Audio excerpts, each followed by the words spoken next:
Hello guys, so Juke here, and I just want to give you guys a quick look at my new car, my Red Cat Volcano. I think that's what it's called, Volcano. It's a great car. So far I haven't run it. It's a great car in the sense of for the value. Now I paid $189.99 brand new off eBay and free shipping as well. It took about a week to get here, and I'm really happy about it. It came out pretty recently. The front suspension, I felt they were very something was wrong with them, so I opened them up and it turns out there was very few liquid in there, so you might oil in there, so I ended up putting shock oil. I put this one, silicone shock oil, original 45, and basically now it's actually a lot better than it was stock. The back is still very loose and I want to keep it that way, simply because I want that power transfer. The front ones are a little stiffer than I hoped for, but overall it's pretty cool. But let me show you the internals. Obviously this car has not been run yet, so let's give you guys a close up here, and there you go. So you guys can see right here, it's all brand new, looks great. This car just speaks up for itself in terms of the quality. At least it's there. Like I said, I do feel like this plastic is a little flimsy, it does bend easy, but at the same time I think that's also a strength because you want that flexibility, especially right here. I'm kind of scared how this is kind of weak right here. I have a feeling this will snap. Luckily it does have that upper support, so that should help it.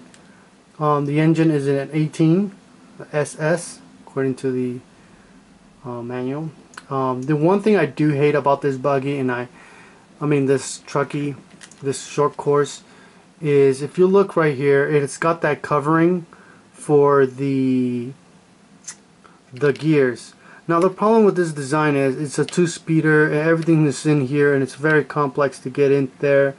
I honestly don't see the reason for all this to be here in the first place, and the reason I say that is it's really hard to get in there, and when this motor was mounted there's no way to really see if you have the proper mesh between the gears, and you always want about here, let me zoom out because you guys are gonna get like all sorry. Alright, so you don't want the gears to be barely touching because they'll strip right away. You want the gears to be around here.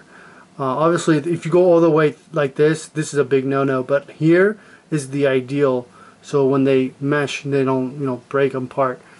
The problem with this is I can't tell. I really can't. I looked at it with all possible lighting scenarios, and from the bottom, from the top, you really just can't see whether or not you have a good mesh. I haven't taken this apart yet, but it looks like everything's attached to even the brake pad. So I wish I could just take this part out, chuck that out. You really don't need it. And if a rock does get in there, the last thing you want is this type of thing jamming it. It's going to jam your motor. It's going to rip apart your... If the motor is still running really fast in RPM, it's just going to strip it. It's not even... It's going to eat right through it. I don't think this is a wise choice. If a little piece, a little one might not, but a good sized chunk gets in there, you're in a big problem. Aside from that, the motor, this fuel right here didn't have a mount. I had to put one in there, just at least to give it some holding. Overall the buggy looks fantastic. I can't wait to get in there. Made in China, no surprise, but it's looking fantastic. I can't wait until Saturday and I'll give you guys a demonstration out there. Obviously it has to be broken in yet, so the front's a little bit stiffer than I hoped, so I may have to take out some of the oil out of there. Hopefully that will dampen it a little bit more because it still has the original oil as well. Aside from that guys, this is it for now. I'll post this up right away so you guys can see what's going to come in. I did use my remote to bind it, took out the old receiver, put that on the side, and I ended up using my other um, receiver for it. So that's it for now, and just keep tuned, guys.